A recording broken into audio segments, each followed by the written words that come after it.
Raphael, let's go back to the subject of your book. What's the title of it? I call it In Internet's Way. In Internet's Way. Yes, it's a play of words on In Harm's Way. When I finished, I published The Scope of Tolerance in 2006, and the concluding part of that book deals with the internet. And it was clear to me that my major project next is going to be the internet. Now, the internet came into our lives around the year 1994 without any preparation. Suddenly you wake up in the morning and this wonderful, wonderful innovation is now playing a major and significant role in your life. I can't imagine our lives without the internet. So the internet has the best products of humanity, but unfortunately also the worst products of humanity. And I'm troubled by the issue of the worst products of humanity.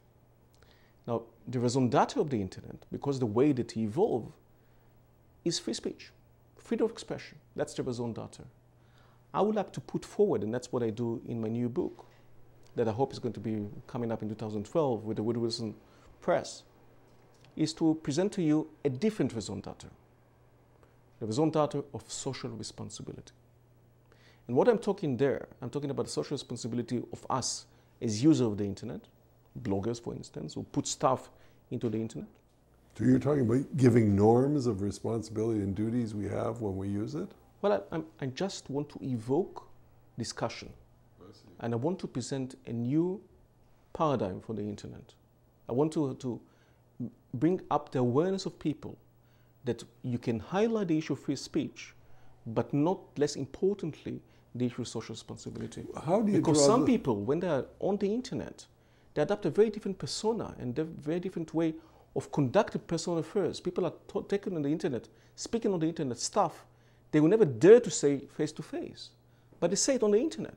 There's some sort of detaching themselves from themselves of whatever they constitute a person. But that's still within the realm of free speech. Oh, yes. I'm not against free speech, and no, I'm not no, against no. the internet. But I want to evoke a sense of social responsibility. So, as I said, I'm speaking about social responsibility of net users, of readers who encounter problematic stuff on the internet. What should they do with that? Of ISPs, and quite a bit I'm speaking about ISPs. Well, you better What's the role? Spell out ISPs for you. Internet service providers. Okay. I think the trend is going to press more and more ISPs and more pressure to take responsibility and be proactive about this, because at present they're hardly and they're not proactive. Well, they do something with child pornography now. Oh yeah. So let me just finish. Okay. So it's net users, readers, ISPs, state, international community. And what are the issues that I'm tackling? I was asking myself, before I started this project, Rafi tells me to yourself, what are the most problematic aspects of the internet that you perceive? And I compiled a list. For me, the most problematic aspects of the internet are terrorism, child pornography, racism, hate speech, and violent crime. So these are the 4 aspects. And with regard to the 4 aspects, I'm talking about social responsibility, again, of all these actors in the arena. So yes, you're right. On the issue of child pornography and terrorism, they are doing more. But do they do enough? And the answer is not.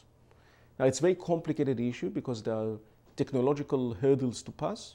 There's the issue of free speech, because it's an international sort of phenomena.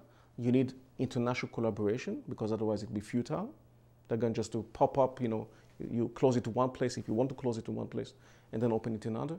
And I'm not in favor of closing or shutting down websites. I would just to have a sense of social responsibility. Do you know what is my dream, Howard? Your dream is to be the biggest blogger in the world? No. I'm just kidding. I don't have any personal ambitions like this. And usually my dreams are not for myself. My dream is that we are going to have a persona like Bill Gates, with that kind of money, because I don't want the state to intervene in that. I want to be I'm liberal, so I'm very suspicious of the state. I want a person with money and social responsibility to say, okay, now it's about time to start a new internet. And in my internet, you wouldn't find child pornography, you wouldn't find terrorism, you wouldn't find racism, you wouldn't find crime.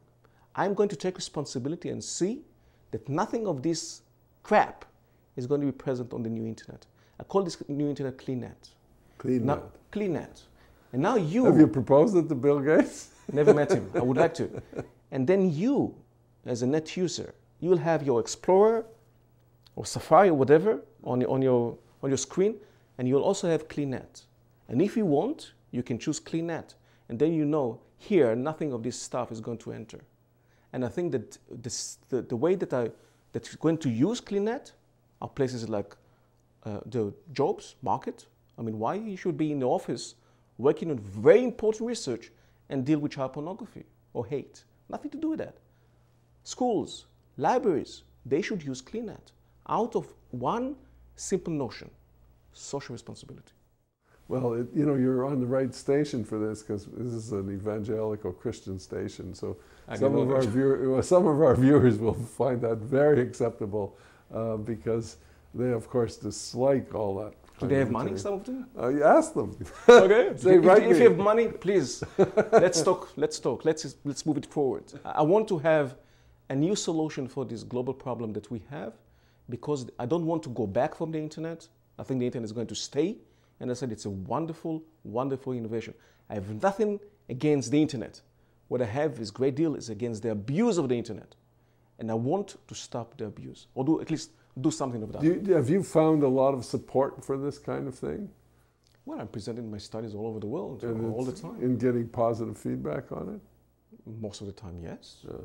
Yeah. Nobody else speaks about this in these terms, and I'm the only one who speaks about social responsibility. Well, I've never heard the phrase CleanNet. It's refreshing. Well, you were with me in Japan when we spoke about this, but probably your mind went elsewhere. But I did speak about CleanNet when we met in Japan last. I forgot, actually. Okay, that's okay. That's my old age. Who knows? I got this contract with Woodrow Wilson because they believe in the book and because they want this point of view to be heard. And I think that it's important it should be heard. I'm now invited to Oxford University to speak about the subject. One, to speak about terrorism on the internet, another is to speak about hate on the internet. I speak also about cyberbullying, which is a growing phenomenon. Did you know that 1 in 4 of youth has been subjected to cyberbullying? 1 in 4. No, I'll check it out with my youngest kids. It's terrible. It's a growing phenomenon. Well, we do know that big issue of the girl who killed herself in that whole incident. Megan Meyer. Yeah, terrible. And recently in England there was a case that a young girl, I think she was 16 or 17, got in touch with someone, and he presented himself as a young person, and he declared his love to her after a few weeks of chatting on Facebook, and they met, and the same evening she died. He killed her. So, we have these problems that the internet is become a sort of a tool for abuse. The question that we ask, what do we do with this? How would you face this? How do we address the challenge? And we need to address the challenge because, as I said, all these abuses are growing phenomena. And you can do a scale, and you see from 1994 until now, when people are becoming more and more aware of all this wonderful innovation, what can you do with that? You'll find more abuses. And we can't just stay idly by. We have to do something about it. Well, I want to thank you, Rafi.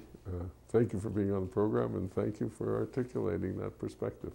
Thank you for inviting me. Buy the book.